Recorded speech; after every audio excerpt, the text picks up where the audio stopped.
el sábado creo que fue, que tuvo que suspenderse por falta de comunicación, de repente, no hay problema. Lo que nos toca trabajar el día de hoy es una patología muy importante dentro de la epidemiología de lo que significa la patología hepática como tal, y donde nosotros vamos a encontrar una serie de elementos que serán importantes cuando tengamos esta patología dentro de lo que significa una estructura parenquimal hepática comprometida, y saber qué es lo que tenemos que hacer cuando la situación se produzca en contra de nosotros o cuando esta situación vaya más allá de lo que normalmente podríamos tener en cuenta como un caso simple. La patología hiatídica hepática es de lo más frecuente en la actualidad en nuestra sociedad por la migración de muchas personas de las ciudades de altitud o de zonas endémicas con esta patología, y tal vez la falta o lo que significa la amplitud de lo que es el sistema público de agua, desagüe y alcantarillado, y lo que es el desarrollo de la ganadería en nuestra ciudad, ha motivado a que nosotros encontremos en esta patología una amplia gama de casos, desde los más simples hasta los más complejos. Y es allí donde nosotros nos vemos en la necesidad de saber qué hacer cuando tenemos una patología de este tipo. Estamos de acuerdo en ese sentido, que nosotros aprenderemos a manejar las cosas desde ese punto de vista. Para comprender bien esto y hasta qué punto hay que hacerlo, tendremos que diagramar en nuestra cabeza lo que es más importante al momento de la secuencia. Dos partes muy importantes que deben venir con ustedes antes de entender esta patología. Lo que es parasitología y el ciclo normal del parásito en nuestro organismo, y lo que es la anatomía estructural del hígado, de tal forma que ambas situaciones generen o nos den a nosotros la oportunidad de encontrar una solución ahora ya en un curso de más avanzado, lo que significa tratarlo. Tratar un quiste hidatídico involucra el conocer estas dos patologías y además de ello aprender los mecanismos bioquímicos que podrían ayudarnos a desfuncionalizar o matar, por así decirlo, a este parásito que nos está dañando la estructura del parénquima hepático. Les voy a pedir que me pasen, mientras tanto, Álvaro, por favor, las diapositivas.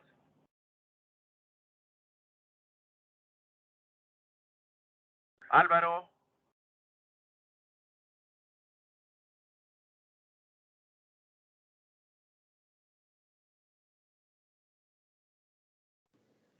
Sí, doctor, ya las pasé. ¿Se ven las diapositivas?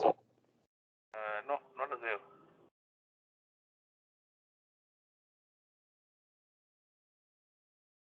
A ver, doctor, lo voy a volver a presentar en ese caso. A ver, por favor.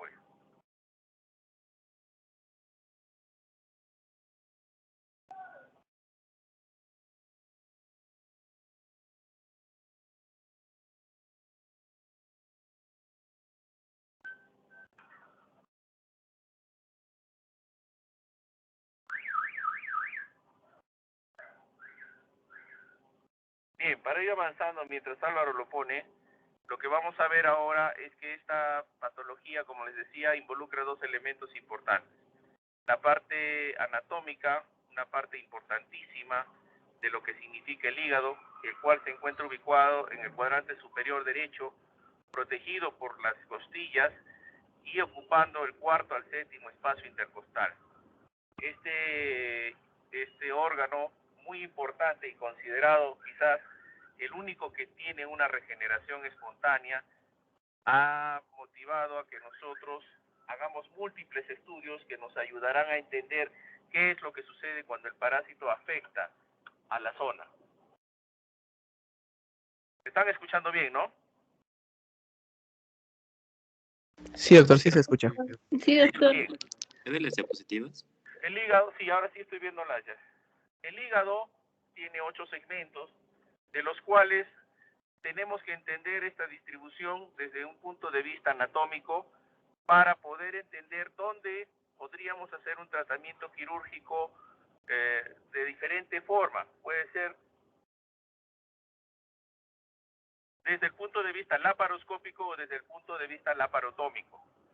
Para eso también tendríamos que conocer qué es lo que genera la hidatidosis hepática. No voy a hablarles de una clase de parasitología.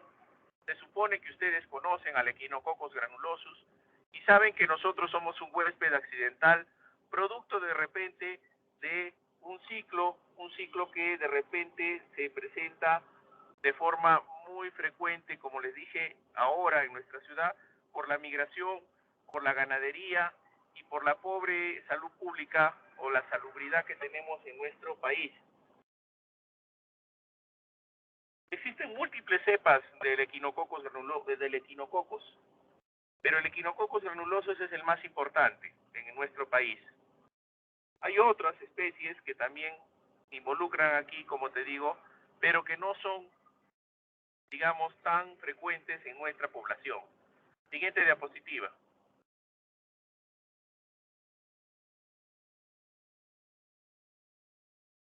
Siguiente, ahí está bien. Bien, aquí están algunas de las características de este parásito, como lo que ya señala en parasitología, ¿no? Su forma, el minta, el ser hermafrodita, de la clase céstodo, cuyos parámetros alcanzan a los 4 o 7 milímetros de largo, huésped habitual en el perro, huésped accidental el hombre, y los intercambios metabólicos ocurren a través del tegumento. Siguiente.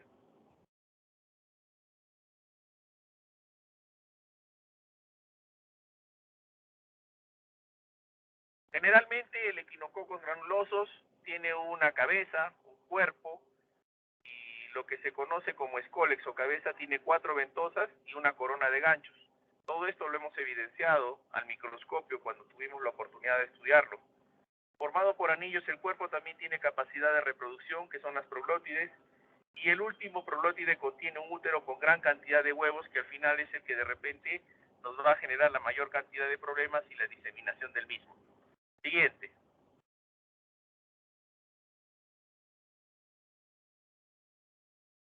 Aquí tenemos las fotos donde se evidencian las proglótides y también se evidencia la corona con ganchos que nosotros vamos a evidenciar allí.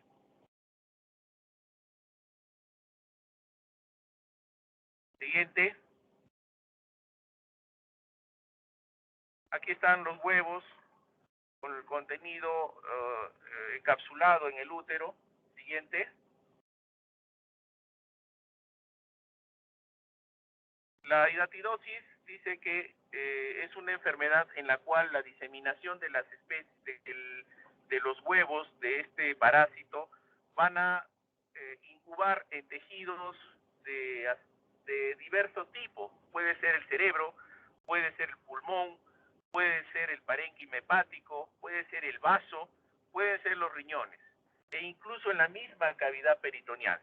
Ahora, para tener en cuenta toda esta situación, habrá que valorar cómo es que ha llegado a nuestro cuerpo ese parásito. Y es a través de la ingesta de agua contaminada o de carne contaminada con la presencia de este parásito, el cual a través de su reproducción generará todos los síntomas que tenemos. El paciente tendrá que valorar la presencia de un dolor, generalmente, si es en la cavidad abdominal, bastante intenso. Secundario además a ello, la presencia de una tumoración evaluada o diagnosticada por imagen, ya sea ecográfica o tomográfica, en los distintos órganos que estamos viendo. Pero en el hígado habrá que tener en cuenta la segmentación hepática que nosotros ya conocemos, porque a través de ella nosotros valoraremos la situación complicada o no complicada de una posible intervención quirúrgica. Siguiente diapositiva.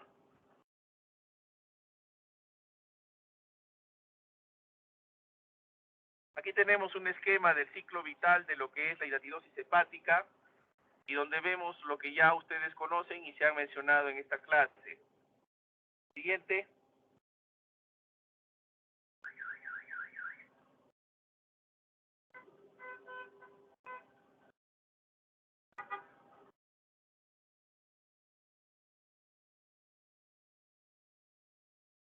escuchan bien, ¿no? No sé por qué no siento que no me escuchan. Sí, Este es doctor. el ciclo de luz donde vemos todo lo que se genera en el intercambio entre los animales hospederos definitivos y los accidentales, donde nosotros formaríamos parte. Siguiente. Y estas son las capas o esquemas de lo que es el quiste hepático o hidatídico, donde nosotros vamos a encontrar una membrana interna y una membrana externa. Esta membrana externa o lámina cuticular es la que protege el contenido general del quiste hidatídico y adentro todos los parásitos que se encuentran viviendo, donde encontraremos los huevos y encontraremos las vesículas germinativas y los protoescoles donde se han diseminado todos estos huevecillos. Esto es lo que vamos a evidenciar en el parénquima hepático cuando nosotros aperturamos la cavidad del quiste. Siguiente. El quiste hidatídico, como les decía, tiene tres capas: la germinativa o interna, que da lugar a las vesículas hijas; la cuticular o externa, a través de donde se van a realizar los intercambios nutricionales con el huésped, es decir, donde se apodera de la parte nutricional que nosotros le brindamos como hospederos; y la adventicia, que genera la reacción inflamatoria del órgano donde asciende el quiste y donde se va a percibir el dolor abdominal. Muchas veces este dolor abdominal es muy intenso, tan intenso que ningún analgésico lo calma con cierta eficacia. Entonces tenemos que usar analgésicos tipo opioides para poder calmar el dolor que acrecienta en esto. Y ojo, siempre es llamativo el dolor por la presencia de un dolor punzante, un dolor localizado en una zona determinada, evidenciado posteriormente con los estudios de imagen que ya les he mencionado. En el interior nadan vesículas hijas libres y el líquido hidatídico con la arenilla presente. Siguiente.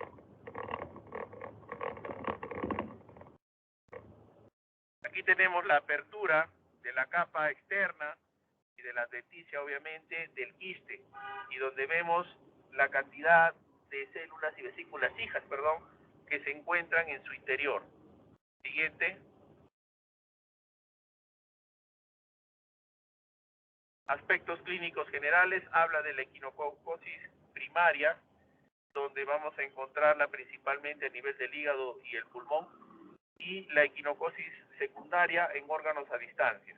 ¿Cuánto demora la infestación normal de un hospedero? Aproximadamente un año, un periodo de 9 a 12 meses. Este periodo va a ser muy crítico, muy llamativo para las personas que sufren de esta enfermedad, puesto que no se van a dar cuenta hasta la presencia ya de una maduración del quiste o un hallazgo accidental, pero ya con un tamaño bastante llamativo que generaría todas las molestias adicionales que se van a ir presentando. Siguiente. La localización más importante y la más común generalmente por el tamaño, el peso y la ubicación es el hígado. Generalmente allí vamos a ver las complicaciones. Pero como les vuelvo a repetir, el síntoma más importante es el dolor, el signo más importante es la tumoración, y generalmente estos quistes tienden a ser únicos. Sin embargo, por la amplia irrigación y la arborización de la vía biliar, pueden estar en varias ubicaciones segmentarias del hígado. Pero lo normal es que se ubiquen en los segmentos posteriores, y es ahí de la importancia que les dije el conocer la anatomía quirúrgica del hígado, pues con esta nosotros aprenderemos a saber o a distinguir dónde es que vamos a proceder a hacer de repente un drenaje de la cavidad del quiste. Si es posterior, si es anterior, dependerá mucho el abordaje, porque si es muy posterior, un abordaje laparoscópico sería un poco complicado. En cambio, el abordaje laparotómico alcanzaría la zona del quiste. Pero si es anterior, por ejemplo, en un segmento 3, un segmento 4, nosotros tendríamos la oportunidad de simplemente hacer una laparoscopía y poder ingresar a la cavidad y drenarlo el quiste. Siguiente.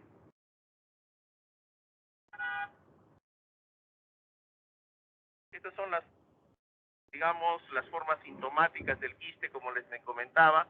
la fase tumoral, la fase de dolor, la fase histérica cuando hay compromiso de la vía biliar, la fase febril cuando se infecta el quiste y cuando hay irritación de la pleura parenquimal del pulmón y que podría producir incluso signos respiratorios.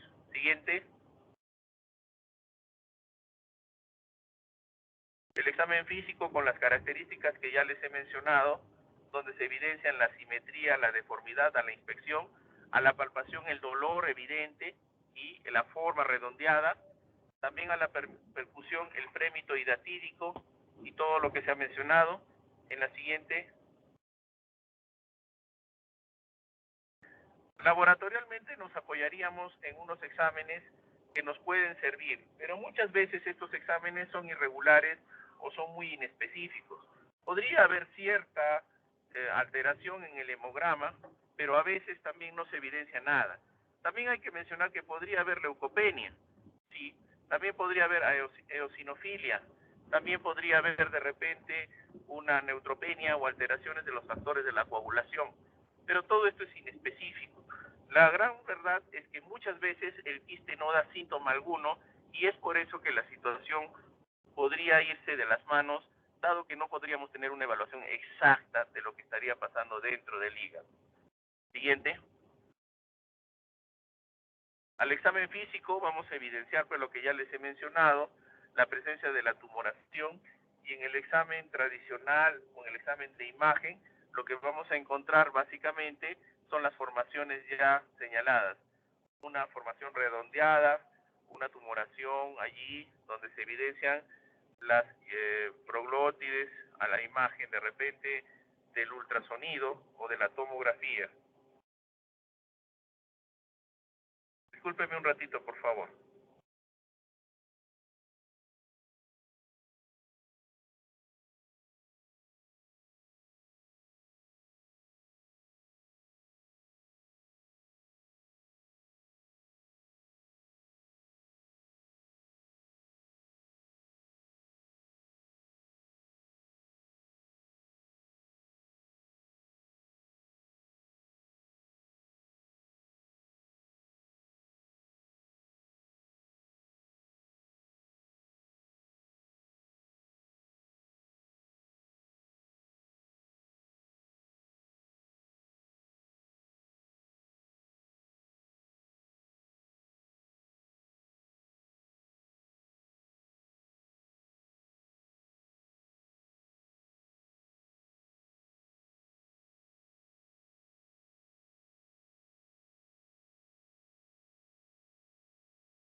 Ya. ¿Me escuchan? Sí, doctor. Sí, doctor. Sí, doctor. Ya. Entonces, como les comentaba, esta situación es importante cuando nosotros valoramos el quiste, todos estos signos, estos exámenes de laboratorio que nos ayudarán a encontrar mejores condiciones para evaluar al paciente. Los exámenes de laboratorio, chicos, nos van a ayudar a encasillar lo que tenemos ya en la cabeza como parte de lo que nos han formado. Tenemos la parte de epidemiología, la parte de historia clínica, lo que es el examen físico del paciente, y adicional a eso, pues estamos tomándole todos los exámenes que les estoy mencionando como parte del diagnóstico. Pero las imágenes nos van a dar al final el resultado final de lo que nosotros queremos hacer y haremos. Entonces, en este sentido, lo que vamos a valorar en este momento es eso. las condiciones más importantes y generales del quiste hidatídico. Con una ecografía, una vez que se evidencia la presencia de esta imagen quística, corroborar esa localización para determinar el lugar donde nosotros vamos a trabajar, y allí tendríamos que hacer pues una tomografía con contraste para evidenciar dónde se encuentra ubicado y, de acuerdo a lo que ya hemos mencionado, ver esa localización como un parámetro o punto de partida para una intervención quirúrgica. Siguiente. Hay que mencionar que el inmunodiagnóstico también funciona aquí. El inmunodiagnóstico habla sobre lo que es los parámetros inmunológicos o de reacción del cuerpo hacia nosotros, y que podrán encontrar de repente en nuestros datos lo más llamativo, que es la ELISA para hidatidosis o los determinados títulos en algunos segmentos de antígenos por parte del cuerpo hacia el quiste hidatídico. Generalmente lo que utilizamos aquí es lo que es el arco quinto, que se utilizaba más antes, y lo que es ELISA, ¿no es cierto? ELISA para hidatidosis, en donde vamos a encontrar positividad. Y el examen confirmatorio a través de repente de la PCR cuantitativa. Siguiente.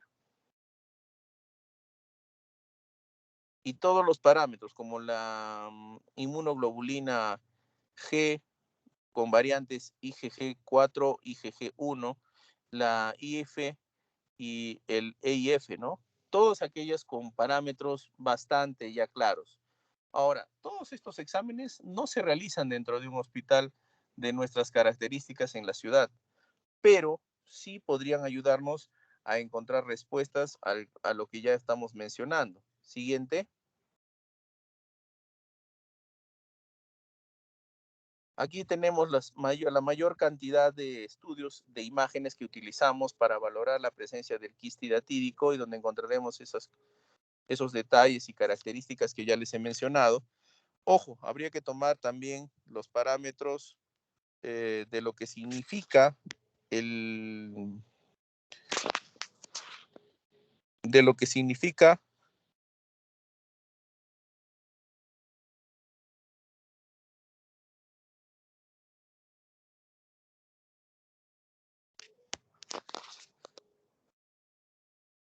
¿Me escuchan ahí? Sí, doctor, sí se escucha. Ya, listo. De lo que significa el apoyo al diagnóstico. Una radiografía simple nos va a ayudar para lo que es la valorización de la extensión de la enfermedad, la ecografía para las características del hallazgo que se ha encontrado, la TAC para corroborar la posición anatómica, la CEPRE para ver la concordancia que de repente se ha producido una ictericia añadida y hay un compromiso de lo que es la vía biliar, la resonancia magnética también es importante, y a través de lo que es la arteriografía y centellografía, el compromiso de órganos a distancia. Siguiente. Aquí tenemos las radiografías de las cuales les mencionaba como parámetros también importantes al momento del diagnóstico de hidatidosis hepática y de extensión hacia las cavidades pulmonares. Siguiente. Aquí tenemos de repente la extensión hacia las radiografías de abdomen simple, y donde vemos las imágenes quísticas en el parénquima hepático y en la localización de las asas intestinales delgadas. Siguiente. La ecografía pues es el órgano que permite o nos da más alta sensibilidad y especificidad para el diagnóstico de esta patología, y nosotros encontraremos algunas respuestas cuando nosotros lo valoremos como tal. Siguiente. La clasificación de Garvey es de las más importantes, es muy antigüita, es cierto, pero nos va a valorar las características más importantes de lo que significa la hidatidosis hepática dentro de lo que ya hemos mencionado. Va a describir las características de la pared como parte importante, y cuando abramos la cavidad externa, las características del contenido para nosotros poder tener en cuenta qué clasificación tiene y qué parámetros podríamos hacer desde el punto de vista quirúrgico para poder curar a este quiste. Siguiente. Aquí están algunos de los ejemplos de la clasificación más importante de Garvey 1 y 2, y donde vemos las imágenes. En el 1, la imagen simple. En el 2, ya de repente con el contenido y arenilla adicional. Siguiente. Viable todavía, por supuesto. Aquí están las múltiples vesículas hijas en el 3 y en el 4, las calcificaciones que ya se han mencionado también. Siguiente. Aquí vemos en el 5 ya de repente más extendido, y en el Doppler la presencia de un flujo hacia la zona comprometida para ver el grado de compromiso y la posibilidad de diseminación de la misma. Siguiente.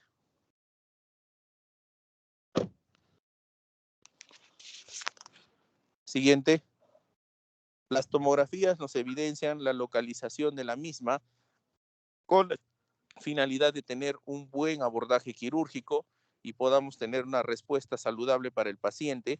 En este caso, las imágenes muestran que se encuentran pues en una posición anterior. Vemos la tabicación interna que presenta el mismo quiste y donde vamos a encontrar las características que ya les he mencionado. Siguiente. La CEPRE evidencia el compromiso de la vía biliar a través de el uso de lo que significa la presencia de estos quistes hidatídicos en la vía biliar, y hacemos uso de lo que es el arco en C para evidenciar radiográficamente este tipo de quistes dentro de la vía biliar. También nos ayudaría lo que es la colangioresonancia sin necesidad de una exposición directa con el arco en C. Siguiente.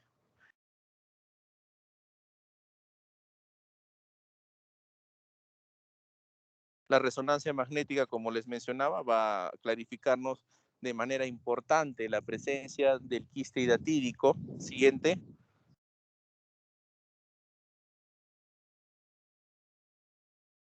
El tratamiento médico quirúrgico depende de la secuencia normal que nosotros tengamos que hacer al momento de evaluar al paciente.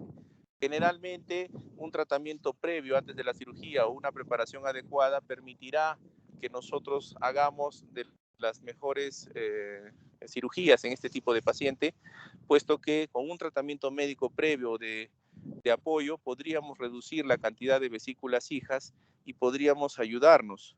Y del tipo quirúrgico, como ya les he mencionado, puede ser desde el punto de vista laparoscópico o laparatómico el abordaje final del paciente. Siguiente.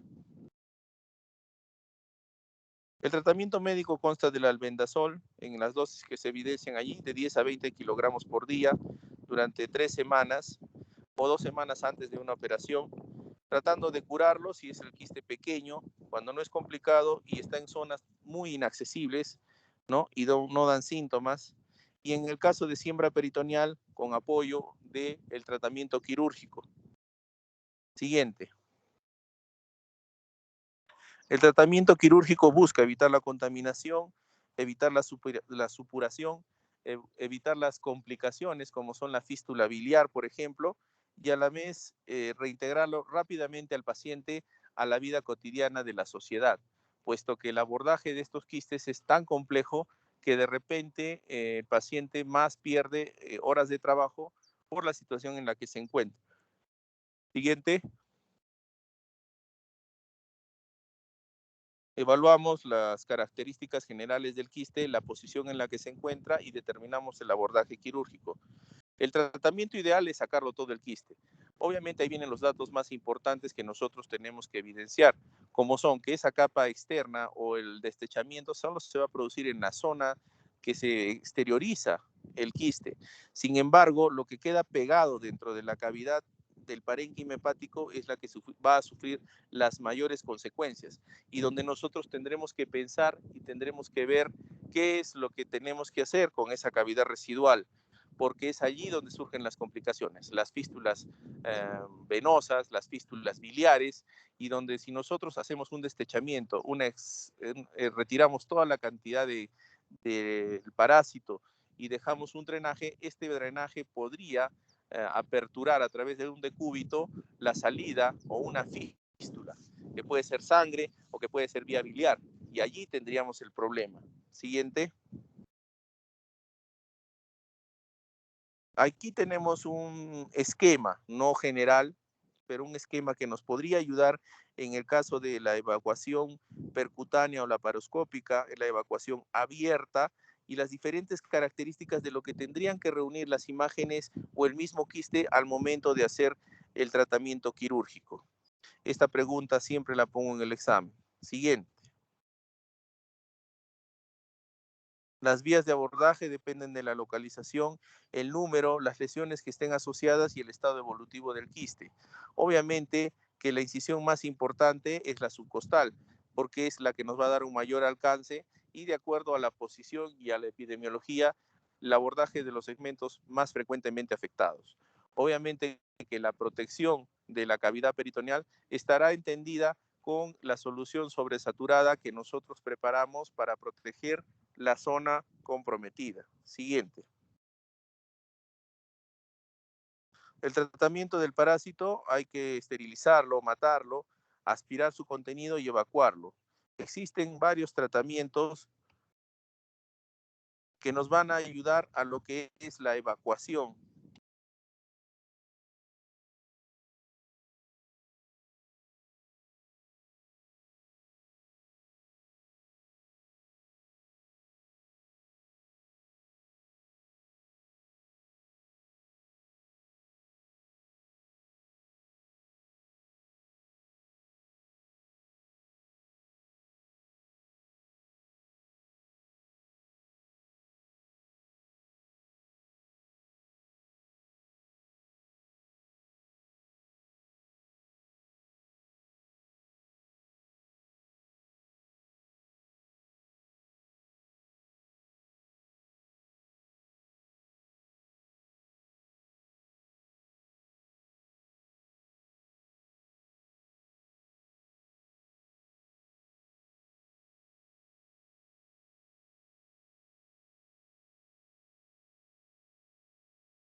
¿Me pueden escuchar?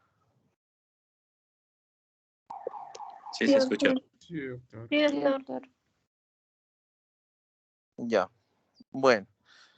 En realidad, como les decía, todos estos estudios son importantes para tomar una decisión desde el punto de vista quirúrgico. Estos métodos pueden ser una apertura a través de esta incisión, la ubicación del quiste, el destechamiento o apertura de la cavidad quística, la evacuación, aspiración y la eliminación del quiste. Pero ahí nos queda pues la cavidad, ¿no? Esa cavidad es la que nos genera más problemas y la que nosotros tendremos que tener en cuenta al momento de hacer cualquier tipo de situación. Entonces son los métodos conservadores los que nos van a ayudar a que esta situación nos ayude a poder hacer algo diferente o algo interesante con la paciente. Muchas veces, en la siguiente diapositiva, por favor, aprovecharemos esta cavidad como para poder tratarla, haciendo de repente lo que antes se hacía, la marsupialización de la cavidad residual con la conexión o lo que se conoce el parche de Piplon dentro de la cavidad. Siguiente diapositiva.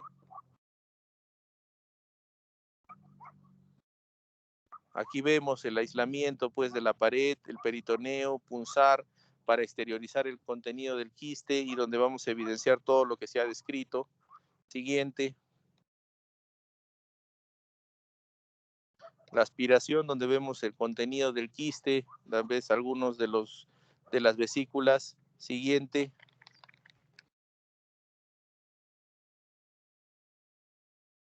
Reemplazamos el líquido que tiene dentro de la cavidad con sustancia escolicida, que en realidad es la solución sobresaturada.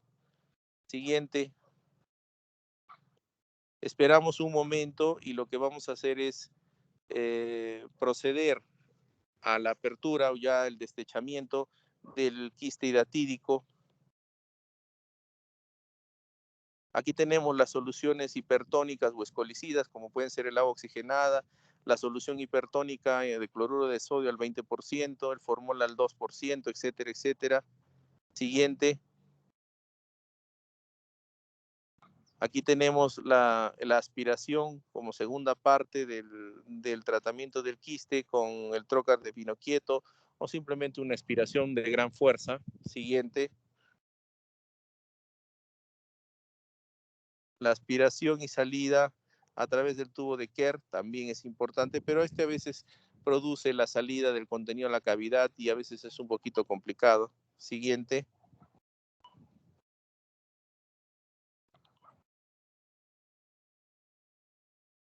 Aquí vamos a ver la exteriorización de la cavidad y donde se evidencia la capa interna, y vamos a exteriorizar la capa germinativa y la exteriorización de la misma. Siguiente.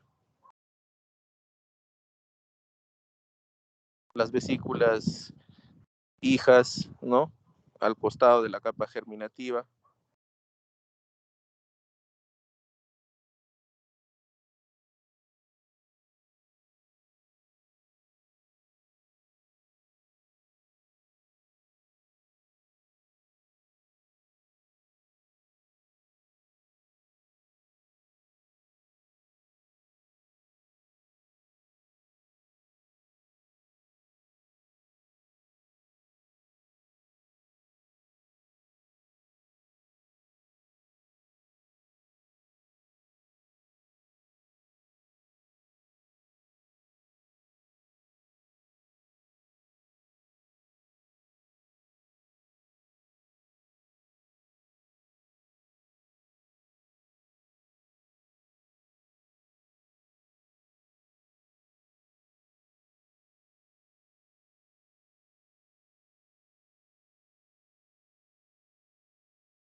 No sé qué pasa. Ya, ¿ahí me escuchan? Ya me cansé, estoy gritando por acá ya. Sí, doctor. ¿Me escuchan? Chicos, disculpen, acá en la clínica está medio cerrado. Me he salido acá al patio. Sí, se escuchó. Ya, chicos. Bueno, entonces esa es la capa germinativa que nosotros tendríamos que valorar al momento de lo que es la situación de la extracción de las vesículas hijas y de la capa germinativa, donde vamos a encontrar esas estructuras que ustedes están viendo en las imágenes. Siguiente. Ahora, ¿qué hacer con lo que queda en la cavidad? Muchas veces hacemos un hisopado, colocamos allí más solución escolicida y a la vez limpiamos la cavidad de repente con isodine o una solución fisiológica tibia, tratando de delimitar la zona, esterilizarla, por así decirlo, y que nosotros tengamos la mayor oportunidad de hacer las cosas allí. Siguiente.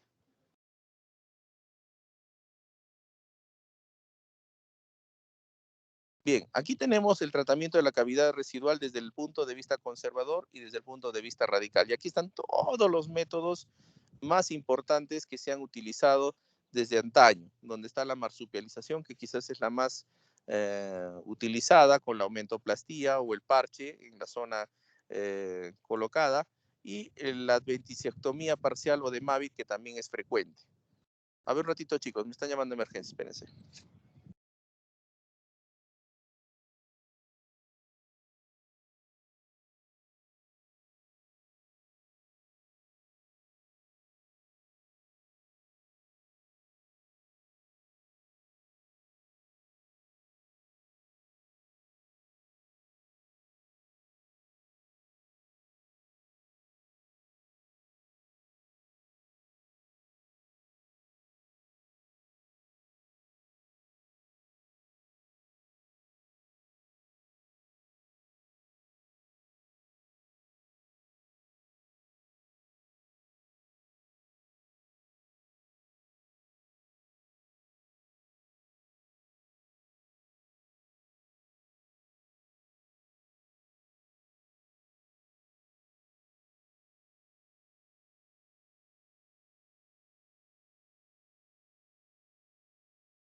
Bien, justo llegó un accidente acá en la clínica, chicos. Está feíto. Bueno, vamos a ir viendo. Entonces, estos métodos conservadores son los que se utilizaron en antaño y que hoy en día de repente han quedado en desuso. Aunque la técnica de la marsupialización hasta cierto punto todavía viene siendo utilizada en algunos lugares. Siguiente diapositiva, por favor.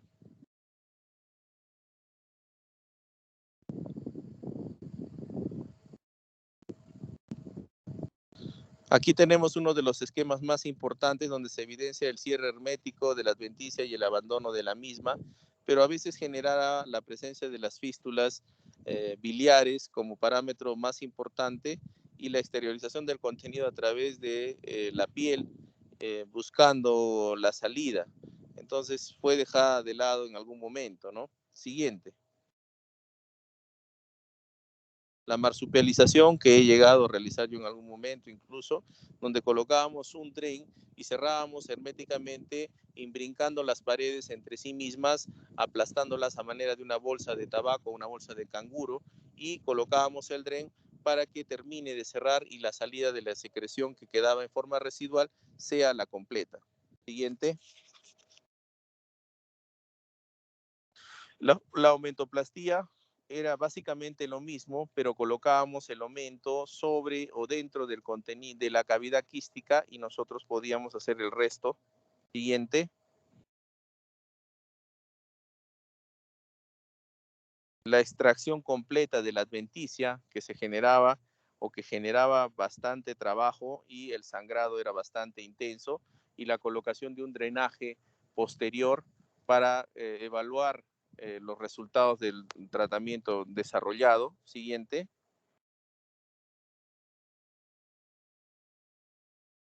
Los métodos radicales son la quistectomía cerrada, la quistectomía abierta, la quistorresección e incluso las hepatectomías cuando cuando la ubicación del quiste es bien compleja o es múltiple, y el trasplante hepático cuando ya es florido por toda la estructura del parénquima hepático. Siguiente. Aquí vemos los ejemplos más importantes de estos tratamientos. Siguiente.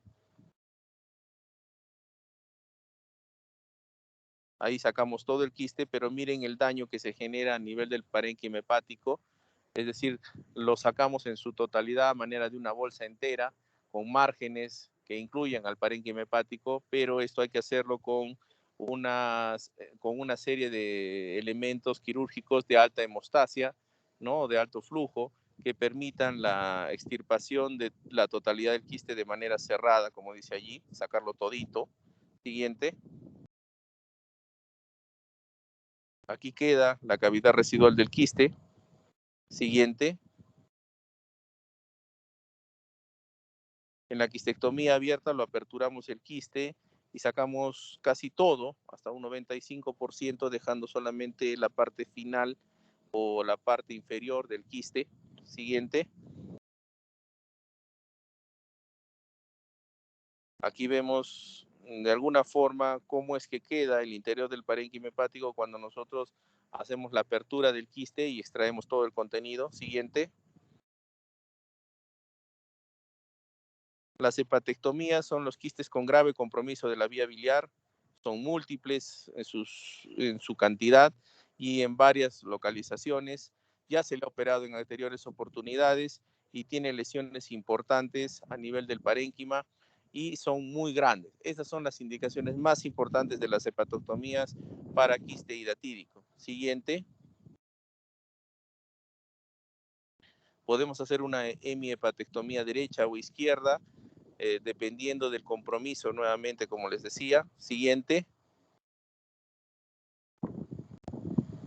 Y el trasplante hepático en caso de adicionarse cirrosis biliar secundaria, el síndrome de Budd-Chiari valorado y la hipertensión portal severa con compromiso de este quiste o por compresión. Siguiente.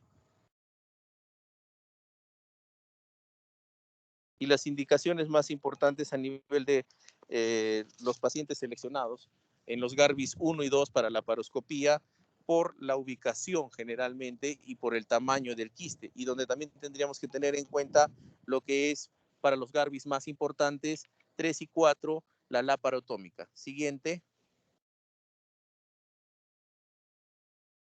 Las ventajas, pues, es que tiene baja morbilidad y la mortalidad es muy baja, pero es en quistes simples.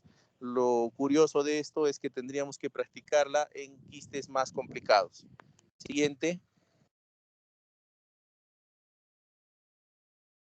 Previo al uso de la laparoscopía hay que usar la profilaxis con el albendazol, tratamiento antibiótico para la complicación, la colocación de trócaris de acuerdo al parámetro normal, estandarizado ya para este tipo de operaciones, la extracción protegida de la pieza y del drenaje del lecho y la cavidad residual. Siguiente.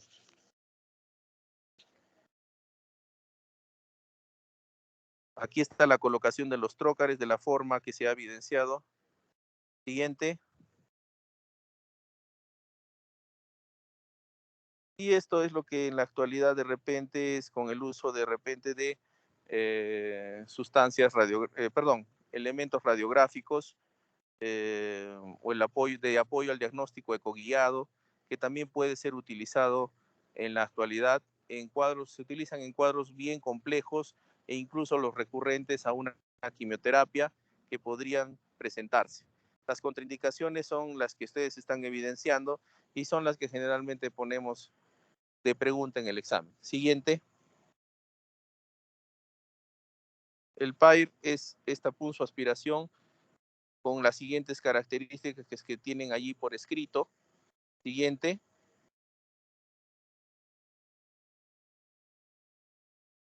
Y el riesgo más importante del mismo, pues, es el hematoma en la zona de aspiración, obviamente porque es de alto flujo. La diseminación también y la presencia de una colangitis como parámetros adicionales. Siguiente. Bien, en cuanto a hidatidosis hepática, creo que es todo lo que podemos mencionar. Hay que diferenciar entonces las características del quiste, la ubicación para seleccionar el tipo de cirugía que se va a realizar. Entonces, ¿hasta allí alguna pregunta?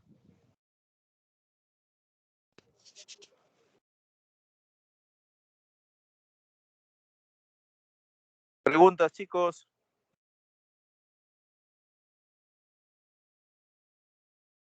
Álvaro, ¿me escuchas? Sí. Ya, hijo. Entonces, ¿cómo se dice? Dispón de la exposición. Hay que entregarles a tus compañeros. De allí van a salir las preguntas. Son 5 preguntas de allí. ¿De acuerdo? Está bien, doctor. Bien. De no haber preguntas, chicos, muy agradecido por su atención y nos estamos viendo en la siguiente oportunidad. Gracias. Gracias, doctor. Hasta luego. Muchas gracias, doctor. Hasta luego.